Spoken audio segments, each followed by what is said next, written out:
Ich heiße Kamera André Miller, ich bin Schädigermann-Vokes, je suis natif de Schildikheim, où j'ai grandi, où j'ai passé ma partie de mon enfance avec mes frères et mes parents, et où j'avais une enfance comme tous les enfants, presque paradisiaque, c'était magnifique. J'habitais dans un petit quartier, les HLM, on l'appelait ça en alsacien, le Tsing Tsing, pas loin de la Comessa. C'est là que j'ai grandi et où j'ai joué à tous les jeux, Rintintin, quand je regardais la télé, Thierry Lafronde et même Ivanhoe. Pourquoi? Parce que après le Kanalboucle, après le canal, il y avait que des maraîchers là. Et les maraîchers, en fait, il y avait des petits trains, vous savez, comme ça, où ils mettaient les légumes. Et nous, quand il y avait plus de légumes dedans, ben on avait des épées comme ça avec les copains et on se poussait et on jouait à des jeux extraordinaires. C'était un terrain de jeu magnifique, Schiltigheim. Donc c'est là où j'ai grandi et mon papa avait à Schiltigheim un atelier de peinture. Mon père avait un immense atelier avec des grands carreaux comme ça. Il y avait beaucoup de lumière du jour qui rentrait avec un vieux poêle d'Itriche qui fumait comme ça. Et en hiver, en Malzkeichtemort, on avait fait des marrons. Et mon père était un peintre en lettres. Il dessinait, mon père, il dessinait des tableaux, mais aussi de la réclame à l'époque, vous savez, avec des grands tableaux qui faisaient, par exemple, quand il construisait un nouveau quartier, il fallait dessiner l'immeuble ou le pavillon, ainsi de suite. Mais il a aussi dessiné, mon papa, le petit bonhomme de la brasserie Pêcheur, parce que quand il était jeune, il travaillait à la brasserie Pêcheur comme peintre en lettres, et c'est lui qui faisait toute la publicité, les panneaux, tout ça. Et le petit bonhomme qui est assis sur le Fessel, c'est mon papa qui a dessiné ça. Et donc, moi, je viens de ce milieu-là, ce milieu de regarder, d'être un regardeur, d'admirer et de regarder la peinture. Et je crois que c'est de cette manière-là que je suis arrivé à faire de l'image à la télévision. J'avais toujours envie, moi, quand j'étais jeune, mon père, à l'âge de 12 ans, m'avait acheté un appareil photo. Et en fait, il s'appelait Zénith, je crois, c'est un appareil russe avec une petite cellule comme ça qu'il fallait prendre. J'avais 12, 14 ans. Et en fait, je faisais déjà à l'époque des petits scénarios avec 36 poses d'images. Mais je m'imaginais un petit scénario. Et c'était du noir et blanc que je développais moi-même. Et c'est comme ça que je suis venu à l'image, parce que j'avais envie de regarder la vie autrement, à travers, comme mon père faisait des tableaux, j'avais envie de regarder à travers un objectif. Et je voulais devenir photographe, j'avais envie de partir avec une musette, parcourir le monde, mais en fait c'était difficile. Quand je suis allé au DNA, un jour montrer mes photos que je faisais, ils m'ont dit « Oh ouais, c'est pas mal, mais il faut aller au laboratoire en bas développer, avant d'aller dans la rue. » Je dis « Non, non, je vais pas dans le noir, en bas développer, non, non. » Et après j'ai eu la chance de faire des études et d'aller vers la lumière, vers la caméra, et j'ai commencé à travailler à France 3 Alsace comme pigiste avec Christian Daniel, avec qui j'ai commencé à faire du foot. Je faisais beaucoup de sport, et j'avais une petite caméra qui se montait comme un réveil, une belle OL, ce qu'ils avaient donc au Vietnam, ces petites caméras avec un grand angle, et c'est comme ça que j'ai travaillé, j'ai appris à cadrer, et c'est comme ça que je suis devenu journaliste caméraman à la télévision quelques années plus tard, en faisant une sorte de tour de France, en allant de temps en temps remplacer un caméraman malade à Lille, à Poitiers, à Nice, à Marseille. C'était pendant 3 ans, j'ai fait ça, et c'était des années très très heureuses, parce que j'allais dans d'autres régions, je rencontrais d'autres gens, une autre manière de travailler, et c'est comme ça que je suis devenu journaliste, reporter d'images à France 3, France Télévisions. Ouais. J'ai eu la chance une année, en fait, tout simplement, c'est que j'avais fait un reportage à France 3 Alsace sur une petite cité où des gamins avaient construit eux-mêmes un petit panneau de basket avec un morceau de bois, une vieille roue de bicyclette avec des tendeurs qu'ils avaient accrochés à un poteau, et ils voulaient devenir Michael Jordan, ils voulaient dunker. Et ces gamins-là voulaient sortir de ce quartier pour grandir et pour faire un métier sportif. Et j'avais fait un tournage avec eux. Et ce tournage a été primé à Monaco devant un parterre de 3000 personnes. Et j'ai reçu un prix aussi, un peu d'argent. Et grâce à ce contact, il y avait un petit article dans l'équipe. Et grâce à ça, Gérard Holtz voulait me voir, et il m'a dit « André Muller de l'Alsace, un Alsacien, si tu veux, je t'emmène sur un Tour de France. Non, d'abord, on va faire la Coupe du Monde de foot en 98, où il m'avait mis à Marseille, à Montpellier et à Paris, et j'ai fait des tournages avec un rédacteur, et c'est comme ça que Gérard Holtz m'a connu. Et effectivement, j'ai eu la chance de faire 8 ou 9 Tours de France, sur la moto, mais aussi comme journaliste qui faisait des reportages sur les avant-sujets. C'était pas que sur le sport, sur les gens. Là, on passait, on faisait des reportages pour montrer un quartier, un coin, ou voilà, sans parler de sport, quoi. Voilà, faire des portraits de gens. Et ça m'avait beaucoup plu de faire ça, quoi.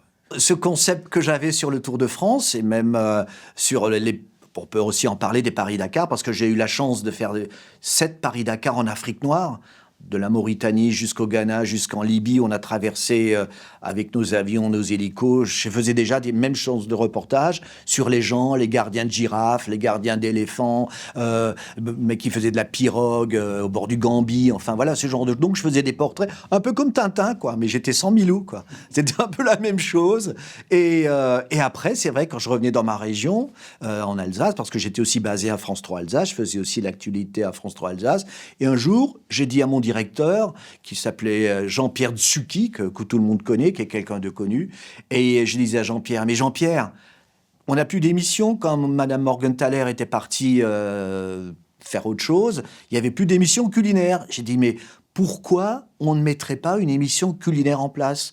Il m'a dit, André, mais tu m'énerves avec tes trucs, je ne sais pas quoi te dire, mais t'as qu'à le faire. Je dis, bah non, je ne sais pas le faire. Mais faites quelque chose, France 3 Alsace. On a une route des vins qui fait 180 km. On a pléthore de restaurateurs. Rien qu'à Strasbourg, il y a 400, je crois qu'il y a 400 restaurants. Faites un truc. Et un jour, il m'a dit, comme Yetzjung, comme je t'emmène, tu vas, on va boire un café, tu me racontes un peu ton truc. J'ai dit, mais j'ai rien à te raconter. Je vais te mettre un truc en place. Et alors, je lui ai dit, si moi je devais le faire, j'appelle ça Korleflutterköter, et puis je vais chez les chefs, j'ouvre les casseroles, je goûte, je fais un peu le sale gosse, je fais piquer des œufs dans les poulaillers, et je te fais ce concept. Il m'a dit, bon, banco, tu en fais un, tu fais comme tu veux. Je veux un caméraman, je veux un preneur de son, d'ailleurs il y en a un qui est à ce côté de moi, qui était déjà avec moi en tournage, et on avait un ingénieur du son, on avait un lampiste, enfin voilà, l'embelès, comme je disais en alsacien, et on est parti, et j'ai fait plus de 230 émissions qu'on diffusait, qu'on rediffusait, qu'on remettait à l'antenne à Noël, à Pâques, enfin voilà. Et à un moment, il y a les orteils, mes racines qui me chatouillaient. Et j'avais envie de montrer aux gens qui sont assis dans un fauteuil, qui regardent la télévision, regardez comme elle est belle, notre Alsace. Regardez la nature qu'il faut respecter. Regardez comme c'est beau. Allez au bout du bout, regardez le nord de l'Alsace, où brille l'étoile polaire, où il y a des ours polaires dans la Sauer. Tout ça, il faut venir le découvrir. Et c'est ça que j'avais envie de mettre à l'antenne. Montrer la beauté de notre Alsace du nord au sud. Parce que l'Alsace est magnifique. Pour moi, l'Alsace, et je le dis de fond de mon cœur, c'est un décor de cinéma. Et je n'exagère pas en disant ça. L'Alsace est magnifique. La France est belle, mais notre Alsace est tellement différente de toutes les autres régions. On a des maisons à colombage, on a pléthore de gens qui font de la musique, enfin, comment on appelle ça, des coppels, les gens, les musiciens, voilà, dans tous les villages, il y en a, il y a des choses magnifiques dans notre Alsace. Rien que la nature, Dame Nature, regardez, du nord au sud de l'Alsace, là-haut dans le nord, il y a des châteaux forts partout. Si vous parlez d'Obersteinbach, pour moi, là-haut, c'est un petit paradis, c'est un paradis. Il y a des Kieferbaum, il y a le sable, c'est du sable, il y a des chevaux, il y a des gens magnifiques qui parlent encore le dialecte alsacien. On peut apprendre des choses, mais des choses merveilleuses, quoi. Mais ce qu'il y a d'intéressant derrière tout ça, c'est que je crois que l'alsacien, on peut dire ça, c'est en nous l'alsacien. Nous sommes des Alsaciens, on est des gens différents des autres. Et cette différence, elle est là, elle est autour de nous, elle est partout. Moi, l'alsacien, j'ai l'impression, quand je parle le dialecte, je ressens les petites comptines de ma maman qui m'avait dans les bras et qui me donnait le chopele, le biberon. C'est ça, l'alsacien. J'ai grandi avec ça. Je crois que et c'est ce que je voulais mettre à la télévision également, quand je voulais partager mon savoir et le mettre à l'antenne avec les gens.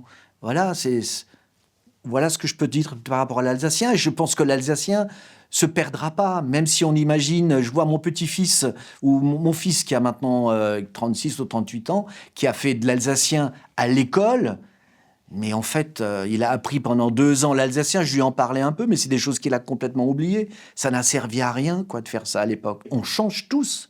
Toutes les générations ont changé. On ne peut pas repartir avec les sabots aux pieds et aller mettre les vaches dans l'enclos. Je veux dire, les choses ont changé, malheureusement. C'est triste à dire, mais on ne peut pas vivre comme autrefois. Il faut vivre autrement. Regardez, tout le monde a maintenant une voiture. On peut plus aller à pied. C'est que quand on voit la tristesse des zones industrielles, des zones là où il y a toutes ces grandes surfaces, la grande distribution. Mais moi, j'y vais jamais parce que c'est pas mon truc. Je suis nerveux dans ces endroits. Je ne peux pas y rester. Il y a trop de lumière. Tout est agressif. Mais après, on a mis tout ça en place. Pourquoi on a laissé faire les choses comme ça? Pour quelle raison on a mis ça en place? Mais on ne peut pas aller à l'encontre de la modernité. Et toutes ces choses-là vont encore changer. Regardez, on a des iPhones. On regarde quasiment plus la télé. Les gens regardent les résultats du Racing, on les a quasiment immédiatement. Avant, on était à France 3 Alsace. Le lendemain, 2 jours après, on faisait un résumé du match. Mais c'est fini, cette vie-là. Et ça va encore changer. Mes petits-enfants vont encore vivre différemment. On ne peut pas aller à l'encontre de l'évolution. Malheureusement. Mais ce qui restera, ce sont nos villages, ce sont les jardins aux côtés des maisonnettes. Enfin, moi, je pense que... Et ce que nous ont transmis nos aïeux aussi, ça restera, ça. Ça va rester, ça ne va pas disparaître, j'imagine. Ça me fait mal au cœur de voir mes terrains de jeu qui ont changé. Il y a des lotissements partout, des petites maisonnettes les unes sur les autres. Comment peut-on être heureux de cette manière-là, quoi? Moi, je le comprends pas, ça. Mais ils l'ont fait. Ils ont tout détruit, quoi. Ils ont tout détruit. Je suis désolé de vous dire ça comme ça. Mais c'est pas que Schiltigheim, les autres endroits également. Quand on parle de Reichstätt, regardez les zones industrielles, tout ce qu'ils ont mis en place là-bas, c'est moche, ça ressemble aux autres endroits de France. Si vous voulez, la spécificité a un peu disparu. Elle s'en va, elle s'étiole. Moi, j'ai grandi dans les HLM. Les HLM, mes parents étaient des gens modestes. J'ai grandi dans les HLM. Le Tsing Tsing, ça s'appelait. C'était la rue de Gamsheim derrière, jusqu'à côté du Kronolbruck, à côté de la Comessa. C'était un peu nos terrains de jeu. Mais moi, petit garçon, j'étais heureux, j'avais plein de copains, je pouvais jouer à tous les jeux que je voulais. On n'avait pas comme les gamins aujourd'hui un trottoir ou un parc où vous crottez les chiens. Tout était ouvert, on jouait.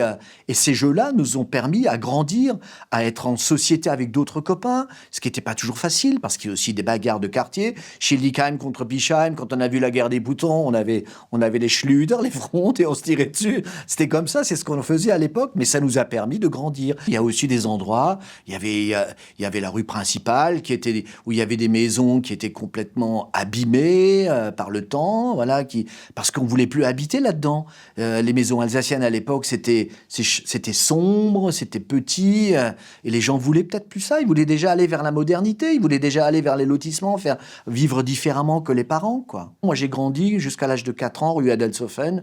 On habitait justement dans une petite maison alsacienne, comme ça, à Colombage, avec le prône à l'extérieur, avec les clapiers derrière, et on avait un petit jardin, je me souviens, où il y avait des pêches, où il y avait en été un petit verger, et j'ai le souvenir, quand j'étais gamin, on avait des grosses pêches comme ça, mais c'est peut-être parce que j'étais un petit garçon, elles étaient certainement grandes comme aujourd'hui, mais quand j'étais petit, voilà, j'étais avec mes frères, avec mes 3 frères, on jouait là-bas au cow-boy, et je sais qu'un de mes frères, un jour, parce que j'étais peut-être pas très gentil avec lui, qui avait 10 ans de plus que moi, il m'avait attaché à un arbre comme ça, et il m'avait laissé échoir là-bas, j'ai vu pendant combien de temps, c'était peut-être pas très long, mais pour moi c'était énorme. Et quand ma mère est venue, elle sortait le martinet, et les grands, ils ont eu la fessée, quoi. J'aime ma région, j'aime mon Alsace, j'aime tous les villages, j'aime les gens, j'aime parler avec les gens. Aller discuter, leur parler un moment. Qu'est-ce qu'il y a de plus beau qu'une rencontre? Rencontrer l'autre, savoir qui il est, à quoi il pense, qu'est-ce qu'il a fait dans sa vie, qu'est-ce qu'il va encore faire. Moi, je trouve ça beau. C'est ce que j'ai fait à la télé, c'est de parler des autres, de demander ce qu'ils font, qu'est-ce qu'ils aiment dans la vie, qu'est-ce que tu as fait aujourd'hui, qu'est-ce que tu as raconté, qu'est-ce que tu as envie de dire, qu'est-ce que tu as regardé, qu'est-ce qui t'inspire. Mon rêve, quand j'étais à Paris, pourtant j'ai eu une belle place, c'était confortable ce que je faisais, c'était sympa comme métier, comme à la télévision, au National, c'était sympa de bosser là-bas. Mais dans mon appartement, rue Mouffetard, là où j'habitais, j'avais un petit balconnet comme ça, une petite fenêtre. Vous savez ce que j'avais mis? Des géraniums. Parce que voilà, mon Alsace était loin et je pensais aux forêts, je pensais à ce que je n'avais pas quand j'étais à Paris. Même quand j'allais faire des trucs à Versailles ou des trucs extraordinaires dans les reportages, mais l'Alsace me manquait quand même. Et là, on se rend compte qu'on est alsacien, qu'on a envie de retourner chez soi. Et au bout d'un moment, quand j'avais dit à mes patrons à Paris, mais écoutez, j'ai envie de revenir, on m'a dit, André, on ne te laissera pas partir, tu restes avec nous. J'ai dit, mais pourquoi? Parce qu'on t'aime bien, parce que tu es quelqu'un de rigolo, qui est différent des autres. Alors vous savez comment j'ai fait pour revenir à Paris, pour revenir à Strasbourg, en mutation? Je suis allé à la Maison Ronde, la maison de la radio, où il y avait les responsables mes responsables. Et en fait, quand j'appelais les secrétaires, j'aimerais bien voir André, non, il y a pas, ils sont pas là, ils n'ont pas le temps. J'ai attendu, je suis allé à la Maison Ronde, au 16e, 12e ou je sais plus combien d'étage. Je suis allé là-haut, j'ai attendu que le DRH aille aux toilettes faire pipi. Et c'est comme ça que j'ai pu dire, moi je suis André Muller, je veux retourner dans mon Alsace. Laissez-moi rentrer. Alors ils ont compris enfin ils m'ont laissé partir, quoi. Et donc je suis revenu à France 3 Alsace pour refaire mon travail ici. Ah, des fois, j'ai regretté. Je dis, c'est vrai, j'aurais une meilleure place à Paris, mais j'avais envie de revenir dans mon Alsace, raconter l'histoire, raconter les reportages dans ma région alsacienne, quoi. Les gens n'ont plus tellement le temps de penser, les gens sont pressés, tout va vite, ils n'ont même plus le temps de cuisiner, ils n'ont plus le temps de rien faire. Je pense quand même qui sont nés en Alsace, ils se rendent compte que c'est beau. Il y avait les journées du patrimoine, là, il y a quelques jours. Il y avait quand même du monde partout. Les gens avaient envie de revoir les bâtiments, leur culture. Regarder... Moi, j'étais avec mes petits-enfants au château de Rohan. Mon petit-fils de 7 ans, mais il voulait plus quitter. Il me dit, papy, mais il dormait là, le roi, et la reine était où? Alors, il y a un monsieur qui m'a reconnu de la télé. Il a montré une petite antichambre qu'il a ouvert à mon petit-fils. Il était émerveillé comme ça de voir ces magnifiques pièces. Après, on est descendu au musée archéologique. Pareil, il a dit, mais papy, c'est quoi tout ça? Ça vient d'où? Je dis, mais tu sais, quand ils ont construit le tramway, il y avait des Romains autrefois ici. Et il a dit, mais papy, on reviendra ici parce qu'on est allé un peu vite, on voulait voir plein de choses.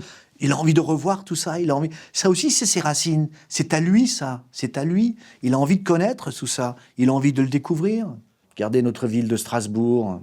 Je ne vais pas dire du mal, mais là, tout à l'heure, je suis venu me garer ici. C'est peut-être hors sujet, je me suis garé là. J'ai mis presque 4 euros dans un eurodateur. Vous trouvez ça normal qu'on paye aussi cher pour mettre la voiture? Vous trouvez ça normal qu'on paye aussi cher pour prendre le tramway? Il y a des villes en France où les transports sont gratuits. Pourquoi là? Regardez ce qu'a fait l'Allemagne l'année dernière. Ils ont donné la gratuité quasiment, où pour quelques euros, on pouvait prendre le tramway, on pouvait prendre les trains régionaux quasiment gratuitement. Pourquoi on ne peut pas faire ça chez nous? Pourquoi on peut pas? Pourquoi les hommes politiques ne font pas ça? Après, on se plaint, il y a trop de bagnoles, il y a trop de choses et trop de pollution. Le Grand Est, moi, je veux dire quelque chose qui va peut-être pas vous plaire. Moi, je pense qu'on est plus intelligent quand on est plus nombreux que de se cloisonner quelque part et te dire pourquoi on s'ouvre pas vers l'autre? Pourquoi il faut rester enfermé comme ça, enfermé? Non, l'Alsace doit grandir, l'Alsace doit écouter les autres également. Moi, je pense que le Grand Est, c'est vrai que ça a été très mal accueilli. Moi, je pense qu'on est plus intelligent quand on est plus nombreux. Voilà ce qu'il faut dire. Bah, ça a été fait comme ça pour toutes les régions de France, hein. Ça a été restructuré. Est-ce que c'est une bonne chose ou une mauvaise chose? Moi, je sens pas de différence. Peut-être qu'on a dépensé plus d'argent pour aller pour la politique, pour mettre pour d'autres bâtiments, ainsi de suite. Sans doute, ça a coûté beaucoup plus cher. Mais bon, c'est de cette manière-là. Il faut pas être défaitiste. Il faut dire, il faut continuer. Il faut avancer avec ça. Il faut pas rester entre nous comme ça et dire voilà, regardons ce que fait le voisin. Et en plus, nous, nos voisins, c'est aussi l'Allemagne. On a aussi nos frères allemands à côté. On a juste le Rhin qui nous sépare. Le Rhin, c'est juste so Weichklammer qui nous tire l'un vers l'autre. Une pince à linge qui nous maintient. C'est pour ça qu'on est, moi, je vais souvent en Allemagne, faire mes courses comme tout le monde, m'y promener, visiter la ville de Fribourg. C'est vrai que je vais encore vous parler du passé, mais c'est vrai que nous, quand on était petits, on n'avait pas le droit de parler le dialecte dans la cour de récréation. On a été punis. Il fallait parler le français. C'est vrai, je suis d'accord. Est-ce que c'est la République qui a mis ça en place? Pour quelle raison? Il y a du patois partout. Il n'y a pas que l'alsacien. Il y a du patois dans les Alpes. On parle encore le patois. Mais c'est vrai que c'est des choses qui vont peut-être s'étioler tout doucement. Et moi, je le souhaite pas. Je le souhaiterais pas que ça disparaisse. Parce que c'est beau de parler l'alsacien avec des images, avec le cœur. Il y a parler l'alsacien, c'est de la poésie, quoi. Ce serait quand même dommage que ça disparaisse un jour. Et c'est pas nos hommes politiques qui vont faire cela, qui vont complètement l'effacer. Il faudrait pas le faire. Il faudrait pas l'effacer. Il faut le garder pour continuer de vivre avec le dialecte. que ça continue, que nos enfants le comprennent au moins, même s'ils ne parlent pas vraiment, mais qu'ils le comprennent, qu'ils comprennent des mots. Du temps de Germain Müller, du Barabie disait déjà « c'est de l'Echte, over Pechte ». On parlait déjà à l'époque, il avait déjà compris que l'Alsacien s'y étiolait. Mais aujourd'hui, qu'est-ce qu'on va faire? Je ne sais pas, les gens parleront peut-être moins l'alsacien, c'est peut-être ce que vous avez envie d'entendre, que parleront moins l'alsacien. Et comment on va évoluer sans notre alsacien, sans nos racines alsaciennes? On sera uniformisé comme tout le monde, on sera comme tous les autres, mais je ne pense pas qu'on en arrivera jusque-là, j'y crois pas. Nous, on a une spécificité, c'est dans notre Alsace, et on la gardera toujours, et on aura toujours des petits villages comme ils étaient, un peu les cartes postales, ça existera toujours, même si les lotissements ou la grande distribution va nous étouffer.